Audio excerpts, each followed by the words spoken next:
Banda dito sa area na to, dito sa side na to, ang ganda ng pagkakaayos ng mga stalls dito. Tapos, merong ilog sa gitna, may bangka. Teka, pakita ko sa inyo.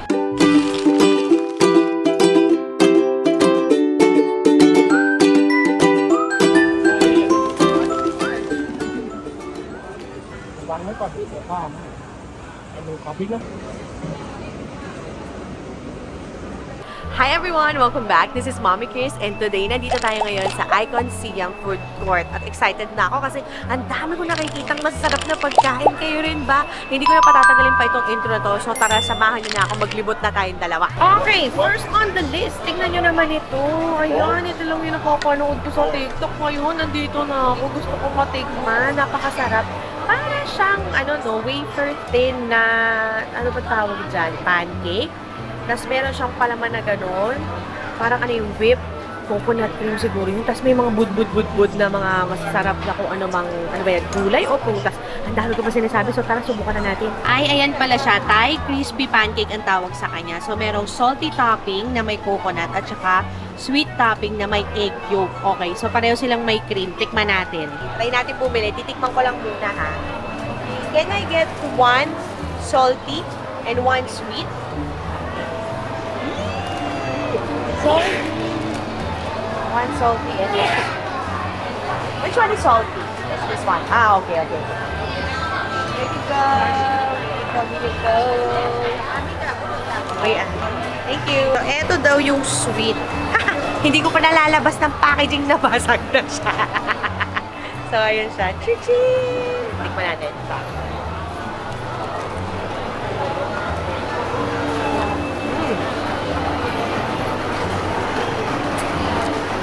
Medyo mahirap kainin. Masarap. Parang siyang marshmallow. Okay, ito daw yung savory. Tingnan natin kung anong lasa ng savory.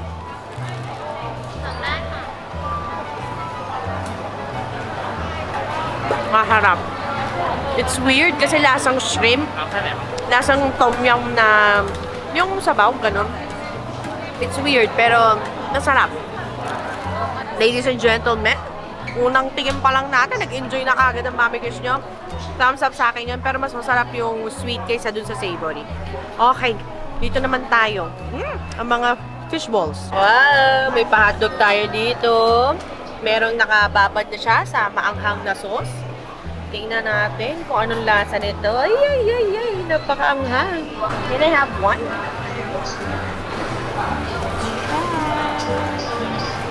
Nako, gaano kaya kaanghang to, ladies and gentlemen. Thank you! Ito natin.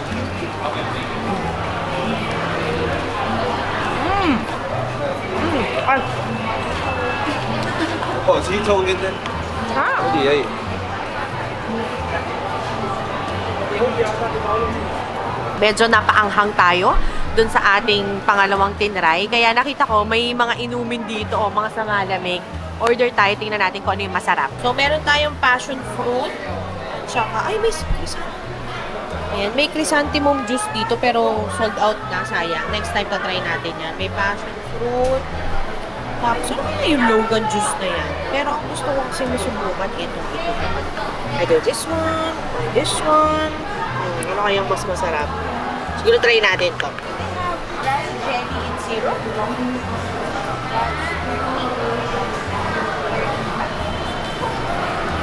It's okay.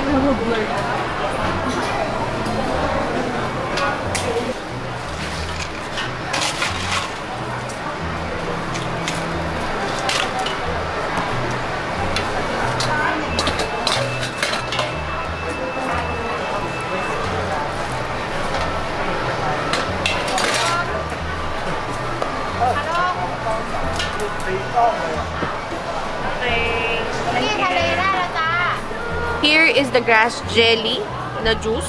Tingnan natin kung anong lasa ng gulaman dito sa Thailand. Oh! Ako lang ba o ang tabang? Parang matabang siya. Kasi nasa ilalim yung arniban. Diyos mio, wait lang. Hindi ko ata nahalo ng maayos. Yan.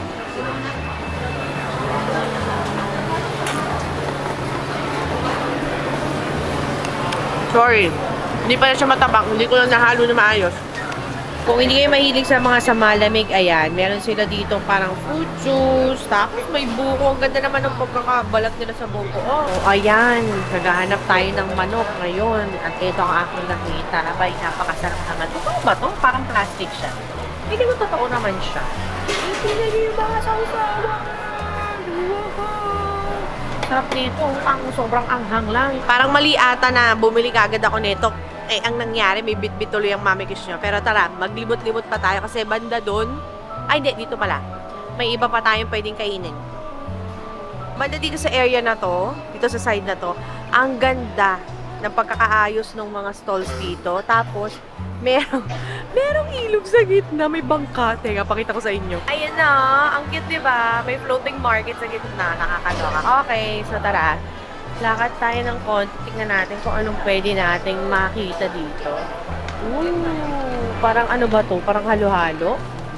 Hello? Ay, nice. Hello.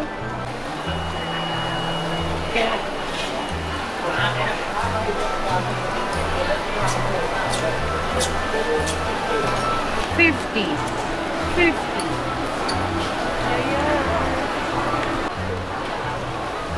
Ito ang tato ni Kuya.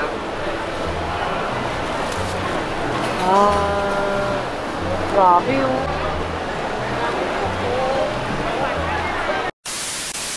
This is one of the highlights of our Thailand trip and mainly the reason kung bakit kami lahat lumipad papuntang Bangkok. Kasi gusto naming ma-meet si Ninang Pam again for the second time.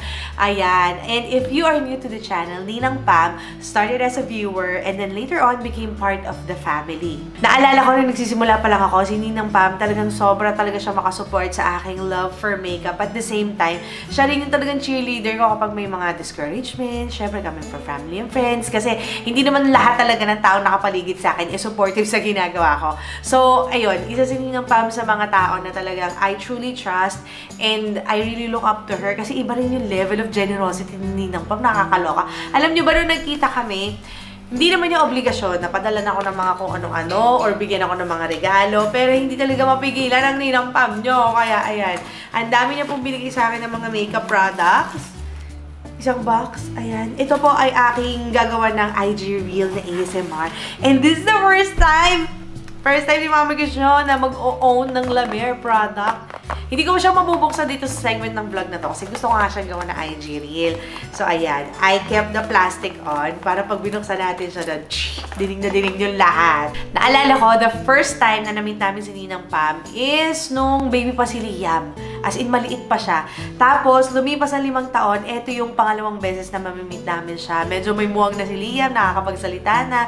At saka may concept na si Liam kung sino si Ninang Pam. Kaya sobrang excited kami nung na-meet namin siya kasi walang katapusang kwentuhan and playtime ang naganap. So, Ninang Pam, if you're watching this segment of the vlog, I just want to thank you for being part of our family. And I'm so happy na hanggang ngayon, kasama pa rin namin kayo.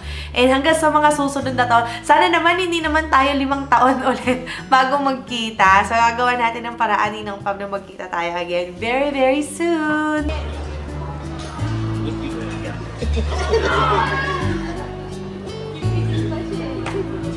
Are you happy? Yeah. Ba't mo naman itininig ka? Iyak ka? Oh, careful lang. Hindi lang super natin.